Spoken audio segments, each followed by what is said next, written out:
जय शिवराय मित्रांनो. तर आज आम्ही गेलो होतो किल्ले मल्हारगड पाहण्यासाठी. व्लॉग बनवायची सुरुवात झाली दिवे घाटापासून. दिवे घाटातील सुंदर निसर्ग पाहून खूप प्रसन्न वाटलं. घाटातून दिसणारा मस्तानी तलाव, पुढे आल्यानंतर दिसणारी भव्य अशी विठ्ठल मूर्ती पाहून मन आनंदी झाले. घाटातून वरती आल्यानंतर लगेचच डावीकडून जाणारा काळेवाडी फाटा लागतो. तिथून मल्हारगडला जाण्यासाठी रस्ता आहे.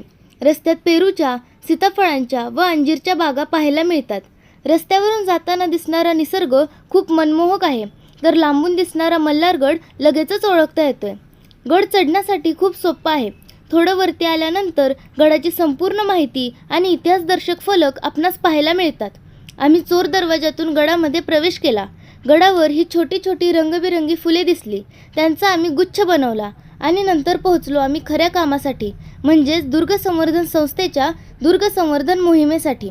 आम्हीही त्यांच्या कामात सहभागी झालो. गडाच्या पायऱ्यांवर असलेले अनावश्यक गवत आम्ही काढले.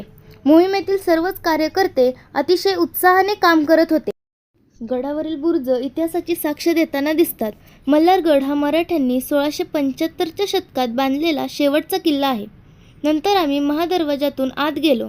गडावर महादेव मंदिर, खंडोबा मंदिर, पाण्याचा तलाव, शिवरायांची दगडामध्ये कोरलेली प्रतिमा व गडावर असलेले तळघर पाहायला मिळते. तसेच राजवाड्याचे अवशेषही पाहायला मिळतात. खरोखर स्वराज्यातील गड किल्ले आपल्याला साहसी जीवन जगण्यास प्रेरित करतात. हा आपल्या महाराष्ट्राला लाभलेला गडकिल्ल्यांचा वारसा खरोखरच जतन करण्याची गरज आहे. तर माझा हा पहिलाच व्लॉग तुम्हाला कसा वाटला ते लाईक, शेअर आणि कमेंट करून नक्की कळवा व असे सुंदर व्लॉग पाहण्यासाठी मला सबस्क्राईब करा. जय जिजाऊ, जय शिवराय, जय शंभूराजे.